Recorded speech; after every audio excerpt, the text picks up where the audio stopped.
What up, Wizards? It is Dev from the place. We have just wrapped up beautiful Pro Tour Final Fantasy from sunny Las Vegas, Nevada on a gorgeous Sunday afternoon with our good friend, actually. I want to shout out Ailey over there from the ED Hijinks channel. She was on commentary as usual, did a bang-up job, again, as usual. But all that said, I think there's going to be some rage generated by this Pro Tour Top 8, before it's all said and done. I'm pretty sure there was some rage already generated about this Pro Tour Top 8, and obviously the finals don't necessarily make it any better. So, there's a lot of sort of cynicism, I think some negativity that's going to drop after all these results from the weekend. But I do think that there's some positive things to focus on here. There's a slightly different build of Visit Prowess in the finals, and even a slightly different build of Mono Red. As a matter of fact, you could make the argument that a card from Final Fantasy won the Pro Tour. It was the final play on the Pro Tour. So that's kind of exciting. And best of all, we had a very heartwarming, sort of long overdue moment to finish off the finals that I really, really enjoyed personally when I watched it. But that said, I should go ahead and get this out of the way. The top 8 this time was probably what you'd expect. It was 4 Izzet Cutter decks and 4 Mono Red Aggro decks, just split right down the middle. It was a half and half, first of all. So again, I think that's going to get a lot of people raging for sure. But, I guess if it's a Pro Tour, you want it to be a showcase of the best decks in the format. And not just because of this weekend, but because of the last couple of weeks, I think that these decks have definitely proven themselves to be the best decks in the format. So now we're going to look at second place, which is Ian Robb right here with their Izzet Prowess build. Now, Ian's been playing for a good long time, and he still looks like he's like 12 years old. So please show me the secrets to your anti-aging is all I'm really asking here. But maybe it's jank. Maybe it's playing cards you don't see every day in one of these Izzet Cutter builds. There's one from Tarkir Dragonstorm that I think is maybe the card that you see the least in these decks, but there's a couple here that you don't see every day, like Draycatcher. This has become more and more popular, I'll admit, on MTGO over the last couple of weeks. You do see it from time to time, but often you'll see either 2 and sometimes 0, right? So seeing 3 of, kind of a splitting the difference between 3 and 4, is not super duper usual. You don't always see this. It's not like you never do. I don't want to give that impression, but sometimes you'll see fewer Draycatchers in the list, but this is kind of integral to what the deck is trying to do in some ways. It combos really, really well with Monstrous Rage, because if it gets in for a bunch of damage, then it can just turn around and make a Drake right then and there. That either protects you from the crackback or allows you to block with it because it has Vigilance, leave the Drake up to attack and get in more easily because it flies. So there's just a lot you can do with Draycatcher. We really saw this card showcase in the semifinals when Ian was able to get a couple of copies of Draycatcher out and get a few Drakes out, and then suddenly it just takes over the game. So he's maximizing the card, and you can again do that with stuff like Monstrous Rage in the deck, or other things that might increase its power. But because it's got prowess, right? So if you're playing like sleight of hand into opt into whatever, suddenly a Draycatcher's getting in for a lot of power. And your opponent has to decide whether or not to block it when it comes in. If they don't block it, well, they're in for a world of prowess and a bunch of Drakes. It's a really interesting sort of card in these matchups. And again, 3 of is not always what you end up seeing in these decks. And even 0 is somewhat common. So cool to see the Draycatcher version do some stuff. But the only other actual creature in the main deck is Vivi, a more or less brand new card that, again, just like Draycatcher, it's a similar story. In Izzet Cutter decks on MTGO and challenges and leagues, you'll sometimes see 2 or 0 of this card. And I don't want to give the impression that it's rare to see a full play set. You sometimes do, but it's much more common over the last couple of weeks of the format, the first couple of weeks you've been able to play Vivi, that you see 2 or 3, right? The full playset is a bit of a bold move for the Pro Tour, right? How tested is the card? How proven is the card? Well, Ian knew that it was broken. There's been a lot of talk that this card is really good in Commander and CEDH for what that's worth, but is it really good in Standard? And I think the first couple of weeks, again, not just this weekend, but the first couple of weeks of it being available to play in the format have proven that it is very good. I don't know if we're in a Nadu situation or anything like that, like we were last year in Modern, but we are in a situation where a card that looks somewhat designed for Commander could take over Standard, because if you maximize this card, you're doing incredible things. You play Vivi and you play it into Monstrous Rage instantly, and suddenly Monstrous Rage is a ritual. It's a ritual effect. You literally play Dark Ritual that also boosts a creature and gives it trample. So Absolutely insane stuff with that card and Vivi, but I do worry that if they cut Monstrous Rage from the format on June the 30th, next time we have a BNR announcement, which I will get to more a little bit as we move through the video, that maybe Vivi and Draycatcher won't be great cards anymore. But honestly, if they kneecap Monstrous Rage and it slows this deck down that much, it makes two of its creatures worse, it no longer has this amazing play that invalidates blocking, then again, I think that that'll be the sort of blow that the deck needs to calm down a little bit. But apart from that, you got a bunch of cantrip effects like Sleight of Hand and Opt to both set off the prowess on your Draycatcher and your Storm Chaser's talents down here with the Otters and such, but also, make Vivi a little bit better as you cast spells and stuff. But apart from that, there are some differences. Again, there's no more creatures in the entire deck at all, which is kind of insane when you really think about what the deck is trying to do. There's no Slickshot Show Off, no Monastery Swiftspear, notably. And that card rotates very soon. And some people were maybe hoping that with the rotation of Swiftspear, these red-based aggro decks would, again, calm down slightly. But they've shown over the last few weeks that they don't need Swifty to be a good deck at all. So, again, I think you might have to actually cut one of the more troublesome cards, problematic cards. Not only is there Monstrous Rage, but what this deck is really built around is Corey Steelcutter. And when you've got Chaser's Talent and Corey Steelcutter, you don't necessarily need a bunch of creatures. This deck kind of plays 15 creatures, but it only looks like it plays 7, but Corey Steelcutter is providing creatures for you throughout the entire game. Storm Chasers is especially good in this deck. We see it in these Esper Pixie builds and stuff where it doesn't really have a whole lot of cards that can get back from the yard, apart from maybe sometimes this town ain't big enough. In this deck, there are so many cards that can get back from the yard, and they are so impactful. You get back that Monstrous Rage, you do something wild, get back the Into the Flood Maw even, and these are just like 5 mana plays. So if the game goes slightly too long, you have access to Tempo and another Pump Spell and another Cantrip or another Prowess Trigger, or Vivi gets larger. Just so much that talent can do in this deck. But obviously, Corey Steelcutter is the real star of the show here, and the other card kind of on the chopping block for June the 30th.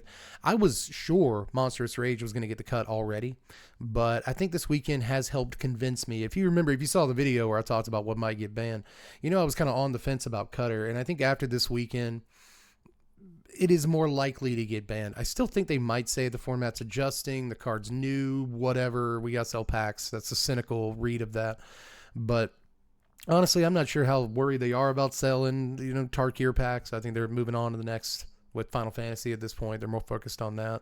They're going to be focused on, Spider-Man soon. I don't know how much they care about selling these packs, but all that said, I still am not like 100% sure they'll cut it, but now I think that this card probably needs to go, very likely. You're kneecapping aggro really hard if you cut both of these cards, Monstrous Rage and Cutter, but I think a lot of people would welcome that at this point, to be honest. But just to clean the deck up here, there's 4 copies of Stock Up, like you would expect. It's the best card draw spell in the format, in multiple formats. Torch the Tower is another removal spell along with Into the Flood Maw, so 6 total removal spells, and Into the Flood Maw I really like here a lot. I like the tempo of it a good bit. I think that you just remove that blocker, or, in a mirror match, your opponent's trying to do something crazy, you can just Into the Flood Maw the Vivi or something. There's a lot of cool stuff about this card in the deck.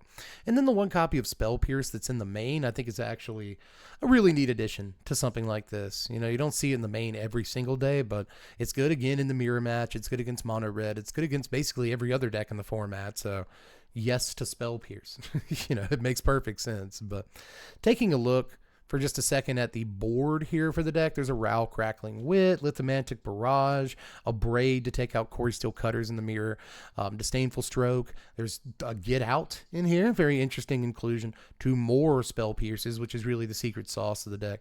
Soul Guide Lantern against the Omniscience decks, and then Unable to Scream, actually pretty interesting. I called this maybe the best removal spell of all time, and there were crickets in response to that, so it's really nice to see it being played in the finals of the Pro Tour as a really important sideboard card. And maybe the most interesting include too, Magebane Lizard is in a lot of mono red sideboards at this point. Magebane Lizard, it's like whenever a player casts a non-creature spell, it deals a damage to them for each non-creature spell they've cast that turn. So Magebane is really good against exactly Izzet Prowess, because it's trying to basically storm off Like it's trying to cast like 3-4 spells in a turn and go wild with the prowess and crazy with the cheese whiz and all that. So Magebane is great against them. They cast a spell, that's a damage. Cast another spell, 2 damage. Cast another spell, 3 damage. So they just really have to be able to do something about Magebane. The problem is it's got a relatively high toughness, so Unable to Scream is an elegant answer to that. That also answers a ton of other important creatures in the environment. So really like the inclusion of this card in the deck. But maybe the wildest inclusion is Wild Ride. You see this from time to time on MTGO, but especially in builds that have, less than 4 Monstrous Rage, you don't often see Wild Ride. But instead, we've got 5 1-mana pump spells in red for this deck, and Wild Ride gives the creature haste, whereas Monstrous Rage gives it, perma trample and a +1/+1 that remains forever. Monstrous Rage is almost certainly the better card, but when you consider that, a Wild Ride on a Storm Chaser's talent, on the Otter, gives the Otter the ability to swing in for 5 the turn it comes out for just a couple of mana. Same thing with Vivi. You cast Wild Ride on Vivi, not only do you get the ritual effect, but now Vivi has haste.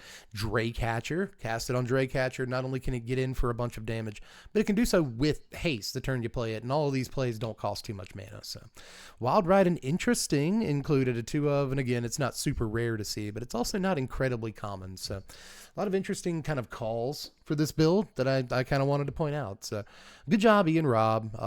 Looks like a youngster. Guy still looks like he's in his teens or something, but apparently he's been playing since like 2007, 2008. So please teach me the secrets of your anti-aging properties. But that said, we got to look at the best deck on the weekend.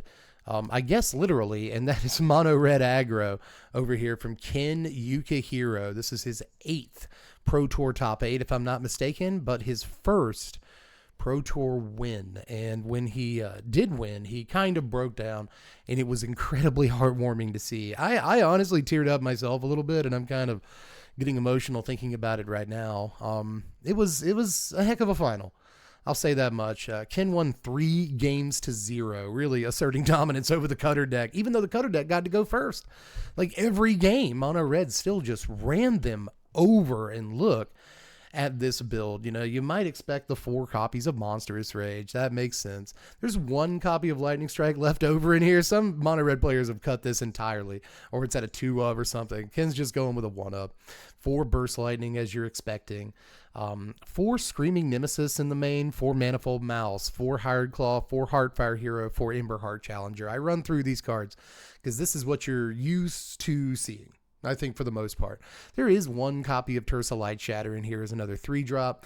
Decks were playing more of these towards the beginning of Tarkir Dragonstorm Standard. They've cut some of them. Screaming Nemesis, obviously the better card, but still fantastic. This is where things diverge slightly, okay, because the 3 Magebane Lizards are in the main deck of this Mono Red deck. That is how much he expected to see Cutter at this tournament. But also, it's decent in the mirror matches, and Magebane can be good in just about any matchup that isn't an aggro matchup, because again, your opponent probably has a lot of non-creature spells, right? So Magebane is fire included in the main deck here. I really like that idea, but it's also 4 Twin Moss Stormbroods in the main deck.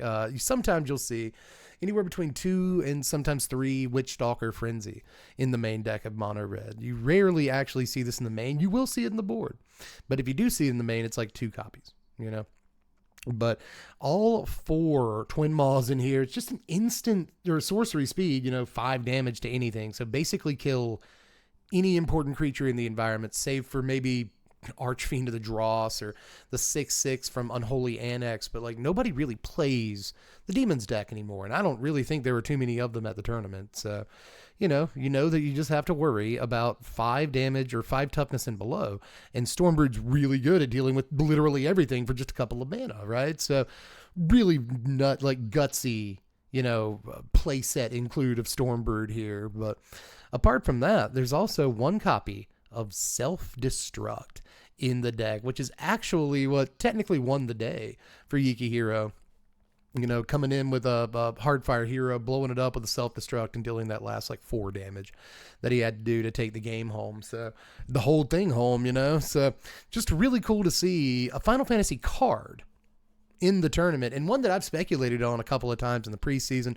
Looked okay to me in these sort of Heartfire hero decks, but I was worried that, the thing that people were already using, the Knight, Callous Sellsword, would still be the preferred kind of go-to here, but instead this deck plays no Cell Swords and only one Self-Destruct. So it's not really all in on the Heartfire hero plan.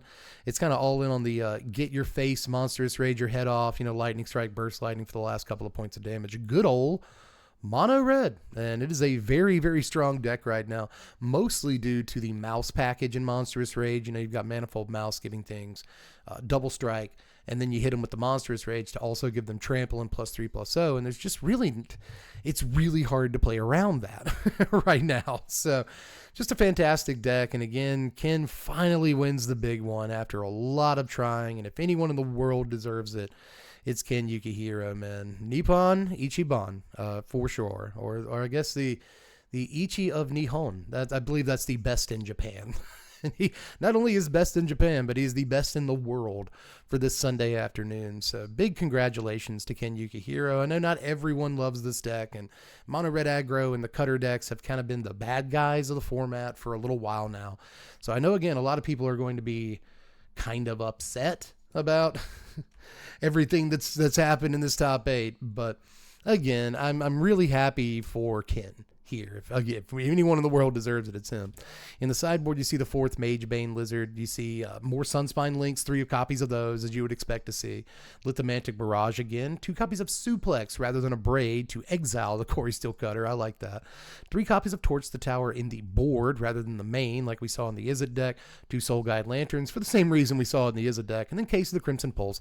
In case the game goes a little bit long, you got to draw some cards. So, again, sideboard here fairly rote for Mono Red. Just like the Izzet deck was kind of rote for that. You don't, I guess Unable to Scream was the only truly interesting card in that board, but here you just kind of see the normal Mono Red Aggro sideboard. But sometimes you don't have to innovate.